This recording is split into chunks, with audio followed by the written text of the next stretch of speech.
Welcome to College Smart Radio, helping you bring into focus the true cost of college and how to tackle the runaway cost of financing a college education. College Smart Radio is hosted by Beatrice Schultz, a certified financial planner and founder of Westface College Planning. Now, here's your host for College Smart Radio, Beatrice Schultz. With the rising cost of education, pursuing massive open online courses, or MOOCs as they're called, or studying via other non-traditional learning platforms can be a less expensive option for a student to gain credits to graduate early or simply gain much-needed skills for industries lacking talent. Unfortunately, with traditional resumes, there's no place to list the coursework you complete through those MOOCs or other non-traditional platforms. On today's College Smart Radio program, my guests are education technology entrepreneurs who have built a platform to revolutionize making self-education as credible as college on your resume. Hi, I'm Beatrice Schultz. Welcome to our weekly show, College Smart Radio, where we help you tackle the runaway costs of a college education. Our show is all about bringing up-to-date and practical advice to parents who are dealing with the cost of a college education for their kids.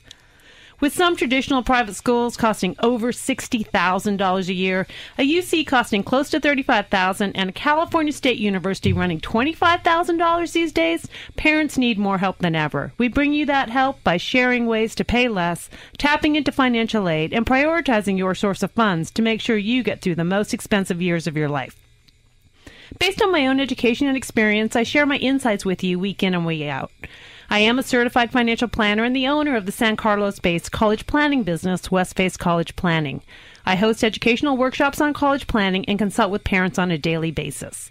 And I bring in experts in many areas of the college process, from counselors, financial aid officers, student coaches, parents, and even students. You'll learn firsthand the ins and outs of how to pay for college and survive financially. In addition to our show, you can find lots of powerful information at our website, collegesmartradio.com. We have many articles that I've authored with up-to-date information on navigating the waters of paying for the runaway costs of college.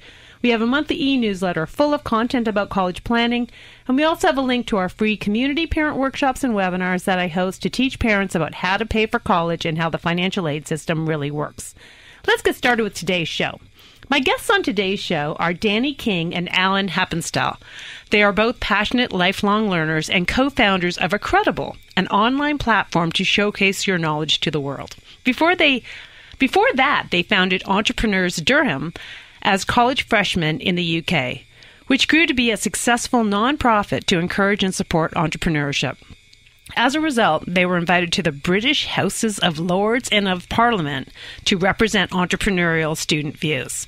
They both hold degrees in computer science from Durham University in the UK and were accepted into the latest cohort of Imagine K-12 companies who are working hard to improve the education system for all of us. Danny and Alan are in the KDOW studio with me today. Hi, guys. Welcome to College Smart Radio. Hey, it's great to be here. Thanks for having us. Yeah, thank you very much. Thanks so much for joining us. Okay, we need to start by sharing with our audience what it means to be invited to the British Houses of Lords and of Parliament. Sounds awesome to us Americans. Yeah. Well, basically, when we were in college, we founded this nonprofit called Entrepreneurs Durham, and the idea was to try and bridge the gap between locals and students and encourage entrepreneurship, and that could be the way to bridge this gap. And so we did that. It went pretty well, and one thing led to another, and the government gave us a little bit of money to keep going. And then they invited us down for a couple of debates, basically, on what are the best ways to encourage and support entrepreneurship within student communities, within college student communities. And so, yeah, we basically went down to represent students in the UK. So British House of Lords, is that, what is that really? Is that you kind of said you went there to share something. Just give me a little bit, what does that mean? So it was a wonderful experience. So the House of Lords is one half of our Parliament, and let's just say there was a lot of red velvet on display. Okay, so it's part of your Parliament. Okay, right. I wanted to make sure. Very, very, very awesome. Okay, and then share a little with us about Imagine K-12, which is what you here and kind of got your company started. Great. So Imagine K-12 is an education technology startup accelerator. So what that means is if you're already excited about changing education and you want to do that through the vehicle of a company, then they can help you do that. They bring some of the best advisors in the world and try and really help you get your company started and get some get some funding in that. company. Awesome. So Danny and Alan are here in Palo Alto working on this project. So, all right, now tell us a little bit about the marketplace and how you started at Credible. Yeah, definitely. So, we graduated pretty recently from Durham in the UK, and we took a look around at what was happening in higher education, and we just couldn't help but get so excited by the recent changes. In the last year, we've had the upsurge of the massive open online course. I'm going to call it a MOOC. And maybe you can explain for our audience, what is a MOOC? I'm sure a lot of our listeners aren't exactly sure what that means. Sure. So basically, it's this new thing where really great colleges are starting to put out courses online for free. And so you can literally watch Stanford lectures or, Princeton lectures. You can literally watch them and go through it in your own pace, in your own home, over the internet. And so for the first time, basically, you can now have access to the world's best teachers without having to fly halfway across the world or even pay, hundreds of thousands of dollars. You can actually sit there and watch them and pause them halfway through a lecture if you want to go back and rewatch it. So there's a bunch of companies in this space making these courses: Coursera, Udacity, edX, NovoEd, to name a few.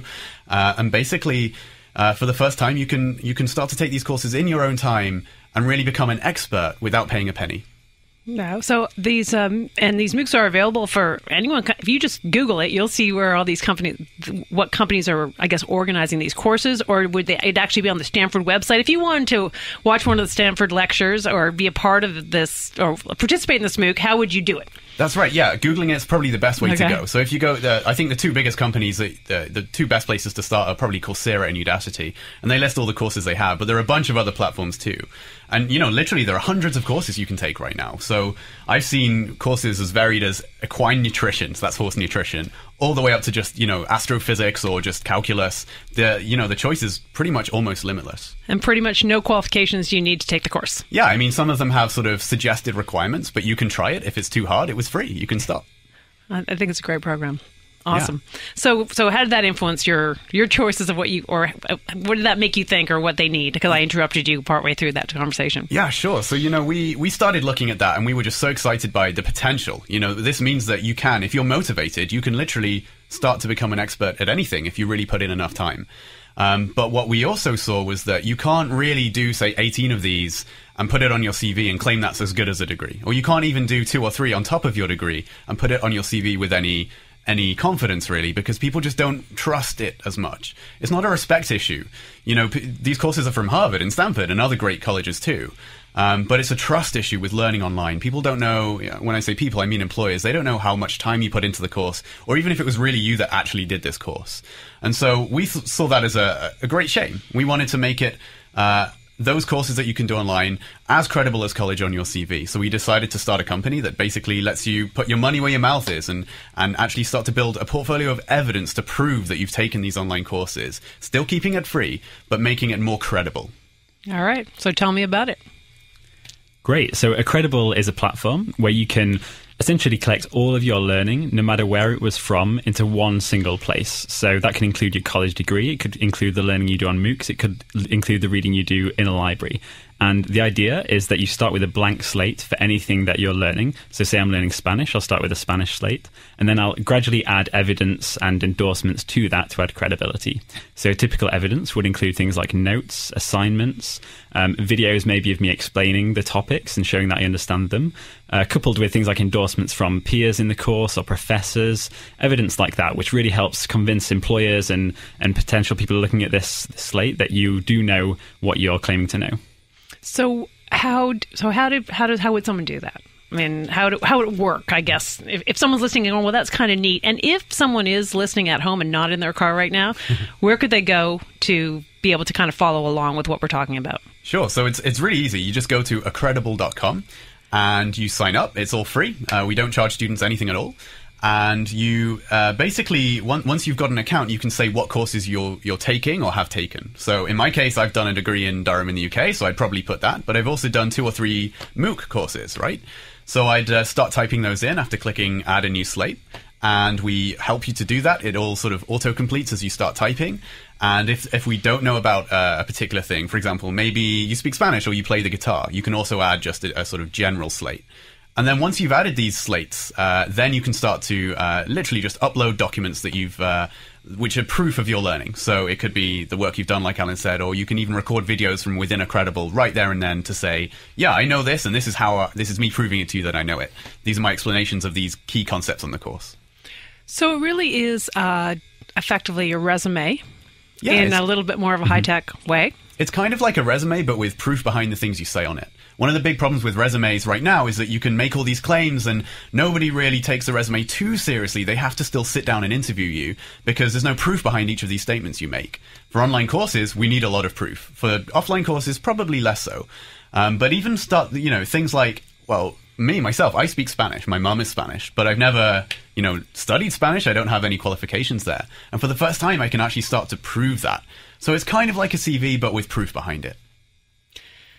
What kind of response are you getting? You've got some people, some funders that want to invest in your company, and you're already active. You've got a website that's working for you. So you tell me what are people thinking? What's going to happen, or what's your audience thinking? We've had an outstanding response so far. We've had a really diverse range of users. We've had, people in their early 20s who are at college and really want to just record that experience, and they don't want to lose all these great pieces of work they're creating. We've had people from countries such as India who don't necessarily have the access to the best education in the world, who are now doing this stuff online and want to be able to make that credible for employment. We've had people who are middle-aged, who are essentially reskilling, maybe thinking about changing career using a Credible, and we've had some outstanding responses. I think already we speak to about 10 of these people a week, and they're just overwhelmingly positive about what they're experiencing. We've had several other benefits from it, things like increased course retention, the ability to kind of track your learning and really record what you're doing and display that to the world is a great motivator for a lot of these learners as well. Yeah, because for the first time, the work that you do for a course isn't just to get through the course or to impress some professor. It's for the first time, it literally starts to define your intellectual identity because someone who matters is going to see this. So people do better work. That's really interesting. And so are you working with the colleges or putting together the courses, and that's where you're hearing better retention rates, or how are you finding that out? So this is actually mostly just by talking to our users. We tend to talk to at least 10 a week on Skype. We really like to get involved. So mostly it's actually directly from the students themselves. Oh, that's great. So they're just saying that we're staying in the courses. Now, what are you hearing with their employers?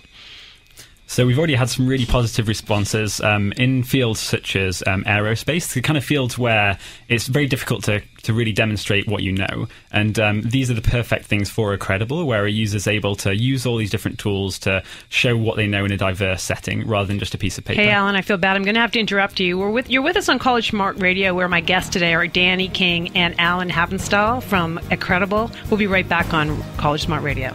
For more information on today's topic, visit collegesmartradio.com or call area code 650-587-1559. College Smart Radio continues in moments on AM 1220 KDOW. Contact Beatrice Schultz at collegesmartradio.com or call area code 650-587-1559. Now, back to College Smart Radio with your host Beatrice Schultz on AM 1220 KDOW. Welcome back to College Smart Radio, where we help you tackle the runaway costs of college. I'm Beatrice Schultz. We all know that college is expensive and will most likely be some of the most costly years for a family. Understanding how to navigate the college costs is a smart thing to know. To help families be on this radio show, I host community workshops, live and via webinar, several times a month that explain the costs of various colleges, how the financial aid system works, and things to consider to prepare yourself for this tremendous expense. To learn more and reserve your seat, go to my website at collegesmartradio.com. If you just joined us, my guests on today's College Smart Radio show are Danny King and Alan Happenstall, co-founders of Credible. Danny and Alan, during the break, we were talking a little bit about the high cost of college, and that's a lot of what I'm talking about with my clients every day and talk about on the radio show. And it feels like that's why this trend is just so important, that people can actually be educated for less money. Do you want to share a little bit about what you see in the marketplace and maybe why you're getting such a great feedback? Yeah, definitely. So, kind of it goes without saying, for the first time you can take these online courses from really well-respected institutions for free. So that in itself is clearly going to have an impact on the amount of money that you're paying for college. And these are the ways that I say it, that I see it.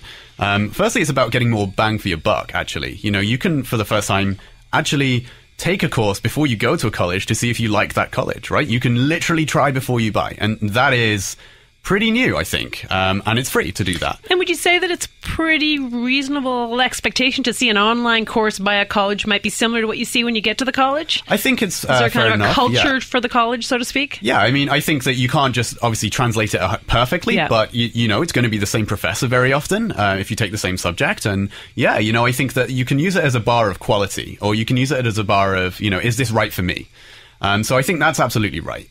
In terms of getting more bang for your buck as well, on top of that, you know, whilst you're at college, you've got to make your degree as valuable as possible now. You know, we're spending so much money on our college degrees that anything you can do on the side, anything extra, is always going to make you better. So if you can start doing more varied courses, maybe like me, you specialized in computer science, but maybe you had an interest in, say, economics. Well, now you can start to take those courses and do a little bit of extra work if you're that way inclined, and sort of add to the sort of your credibility.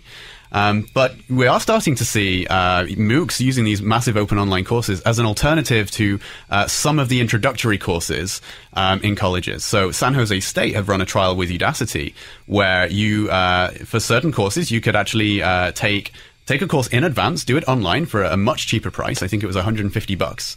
And if you passed that, you would get credit towards your actual college degree with that college. So that's an obvious way to start reducing some of these costs. Absolutely. It's a great option to have out there. And do you know with that San Jose State program, it's a California State course, right. Would it really give you credit at any of the state schools, or at this point, is it just seems to be specific to the institution that offers the course? Yeah, so at this point, it seems to be very much within an institution. I think it's very early days, and this was one of the first trials we've seen, really. So I think that may change, you know, over the next few years, but for now, it does seem to be on a per-college basis. On a similar thing, we've had the Udacity, the same company, Udacity, did a $7,000 master's, whole master's degree in computer science with Georgia Tech. And, you know, that's pretty groundbreaking. You can actually take the master's online for free, which in itself is groundbreaking. But if you only pay $7,000, you can actually get a fully accredited master's from a great college. And, you know, you can do this from the comfort of your own home. And how long has that been in place? So I think it's actually happening right now. So there is still time to sign up for it if you're interested. Well, I think part of what we're hearing and learning is that things are changing every day. Yeah. And I think that's part of listening, whether we've got listeners that are thinking about doing a master's and already have an undergrad degree, or don't have a degree but want to feel, hey, I'm taking all these courses, I've got these skill sets. I think it's too bad if you've got a computer science degree and you say, I need a business degree if I want to run a business. It would be much better to take some focused business classes, perhaps, as long as the employer sees that as something recognizable. So what are you hearing? I mean, you're hearing from your students when you do. That's great that you guys are talking to them. Have any of them gone and used their resumes to try and look for a job? Or talk to their own employers to see how they'd consider them? Yeah, we've had both cases, actually. We've had users both take their credible profile and show that to an employer and try and demonstrate their learning that way. And we have people actually using it as a replacement for a resume right now. I think for a lot of these users, the motivation there is we've seen a huge explosion in the last few years in terms of different learning providers. You know, there are lots of new ways to learn online, but the problem is, as an employer, you can't understand all these. They're all in different formats and they all have different brands. So to be able to kind of put this in a common place and help translate that for employers is a huge problem for these students. Do you expect that we're just going to see more and more institutions that are going to have these programs that you can actually do online to get your undergrad and your grad degree? Is that the trend that we're heading towards? Absolutely. I mean, it's exploding right now. So, you know, you zoom back 1.5 years ago, there was nothing, right? I mean, yeah, there were online places where you could learn, but there was no there was no sort of very highly structured way to do a sort of online courses from, say, Stanford, right? And then in the last 1.5 years, we've had literally 5 or 6 of these platforms launch. Some here in the US, some in the UK. FutureLearn is launching next month in the UK.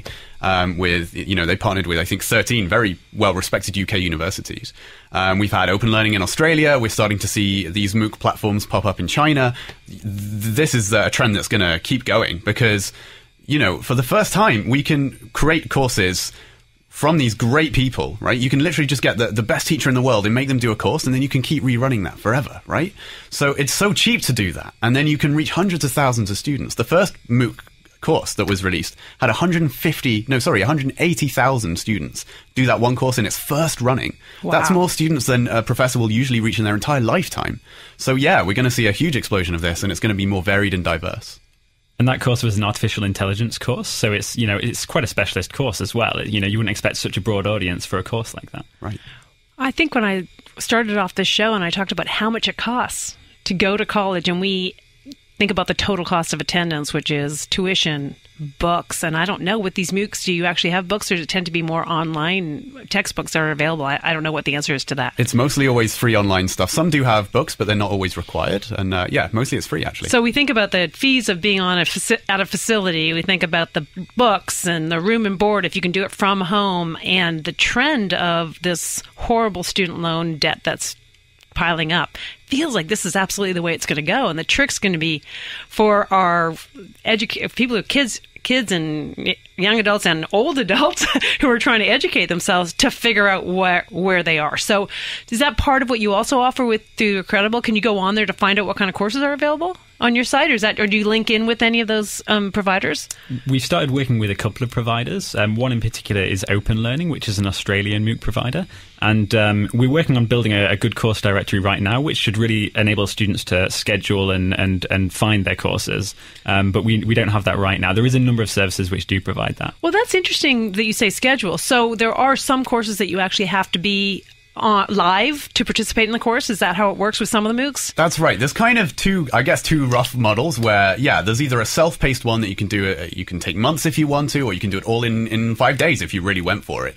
And then there are others where you have to sign up. There is a start date, there's an end date, and there are weekly sort of milestones and deadlines and quizzes you have to do, ending in a final exam. So is that how the model works at Georgia Tech, that it's actually a course that the one that's going to give you, which we talked earlier about, is going to give credit for a master's degree? Is that more of a sign up, you have to be on the course and prove that you're in the classroom type environment? So we're still waiting for more information. Okay. They've only given us teasers, but my understanding is that yes, there will be regular deadlines because, you're submitting real work to a real professor who is really grading your work. So I think that must be the way it has to be. So how are the universities and professors taking this? I mean, are they excited about it? Or are they worried they're going to lose some revenue? Or are they happy to get more credibility? I think institutions are really excited about this. A lot of them are really exploring their online offerings. They're seeing it as a way to either supplement their existing offerings or to really attract new students. And they're really in the early days of figuring this stuff out. Yeah. Well, I have to believe that as they build their credibility of getting access to 180,000 students who are watching their courses, that there's just that many people, more people that will be familiar with their Institute of Learning also. That's right. And, I was talking to one of my lecturers in Durham University, and something that really struck me was that, a lot of the time in college and universities, the people who are giving the lectures are also researchers, and some want to do research and some want to do teaching, and some love it sort of equally. But this means that they can, if they say wanted to focus on their research, they can just record a really great series of lectures, and then rerun that each year, which is kind of what they do anyway, right? And then focus more on their research, or focus more on having one-on-one FaceTime with students. So we can start to make it, it's not like we're just replacing these professors, but we're making their time more valuable, either on their research or one-on-one with the actual tuition with their kids.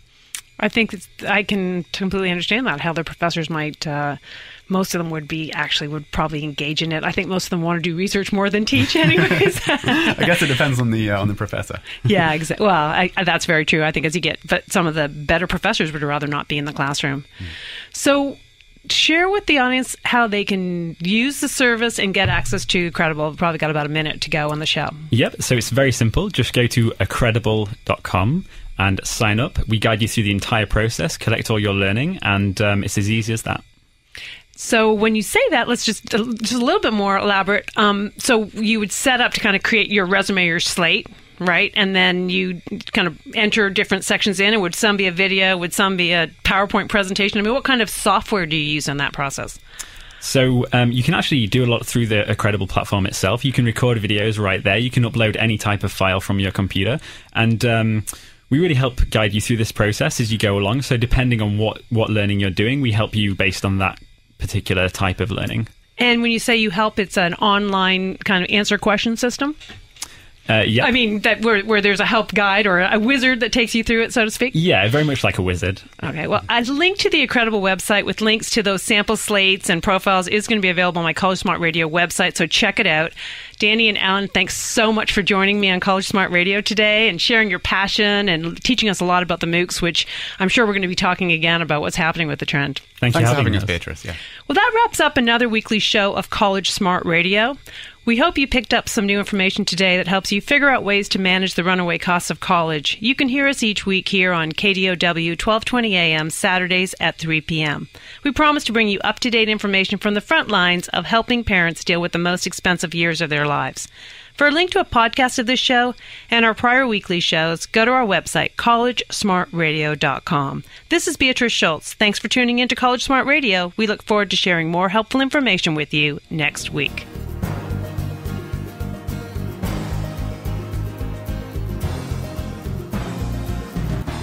You've been listening to College Smart Radio with certified financial planner Beatrice Schultz. If you have questions on today's topic, log on to collegesmartradio.com or call area code 650-587-1559. That's 650-587-1559. Join us next week at this time for another edition of College Smart Radio on AM 1220 KDOW.